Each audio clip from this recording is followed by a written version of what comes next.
It was Sunday after church, and all my chores were done.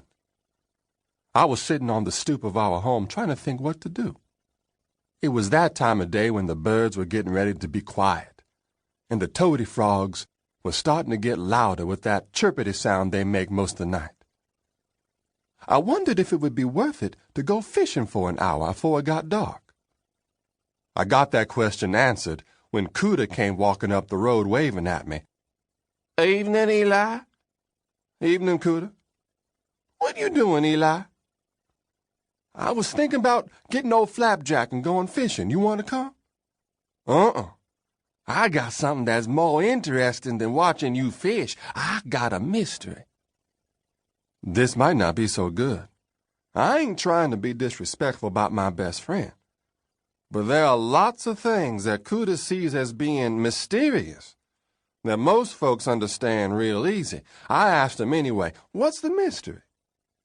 "I was cutting through Medea's truck patch and seen some tracks that I ain't never seen before." "Well, what kind of tracks? Were they big?" "They's long and wiggly. I followed them, but they disappeared in the grass." Cooter's pretty good at tracking, so maybe this was a mystery after all. Let's go.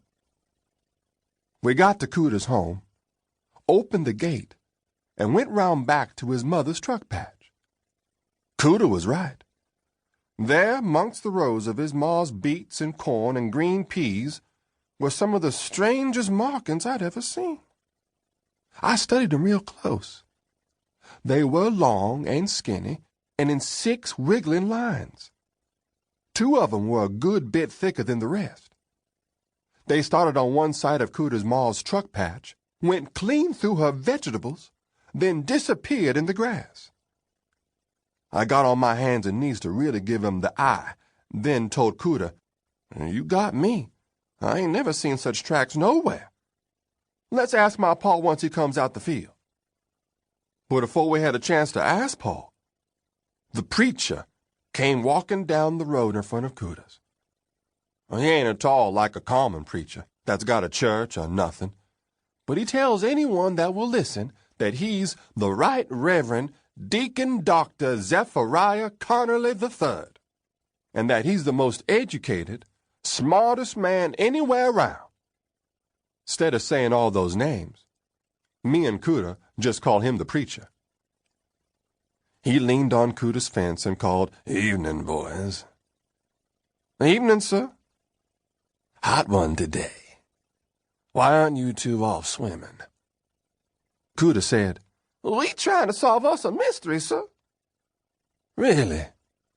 And what would that be?" I told him. "It's some kind of animal tracks we ain't never seen before, sir." "Where are they?" The preacher opened the gate, walked into the truck patch, squatted down, and peered at the tracks just as sharp as I'd done. He took a jackknife out of his pocket and dug a little scoop of dirt out of one of the tracks. He looked at it so close that his eyes started to go crossed. I quit breathing, and my blood ran cold when all of a sudden he shouted, "Lord have mercy." The preacher quick stood up and looked all around him the way you would if someone screamed out, "Wolf!" Me and Cooter looked too. Who wouldn't have? The preacher said, like he's talking to himself, "No, no, no. I knew this was going to happen. I just prayed it wouldn't be this soon." Me and Cooter called out together, "What? What was going to happen?" The preacher looked like his best friend just got killed. "I warned them they had to check out those new free folks better, and now somebody's accidentally toted some of those horrible creatures up here." I noticed that instead of folding up his knife, the preacher kept it open. Then worst, he held on to it like he was fixing to stab something. I said, "What's somebody told up here, sir?" "Hoop snakes."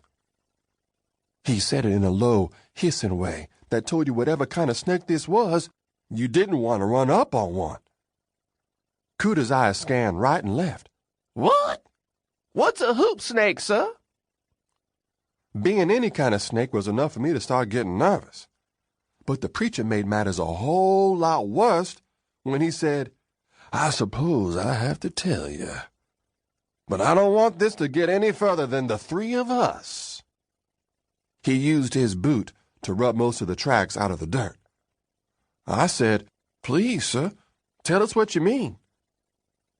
The preacher started talking but never looked at me direct. He was too busy eyeing the road in the woods.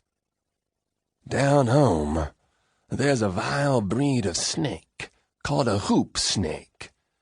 Not only can it outrun a racehorse, it's been known to kill a fully grown bear with one bite." I looked at Cuda and hoped that I weren't looking scared as him. The preacher went on. "They look like near any other snake, except for one thing." "What?" "They have the habit of sticking their tails in their mouths, then biting themselves." That don't make no sense. That don't make no sense at all. If what the preacher was saying was true, these snakes sure ain't too sharp-minded. I said, "How they gonna bite you if they're clamping down on their own tails, sir?"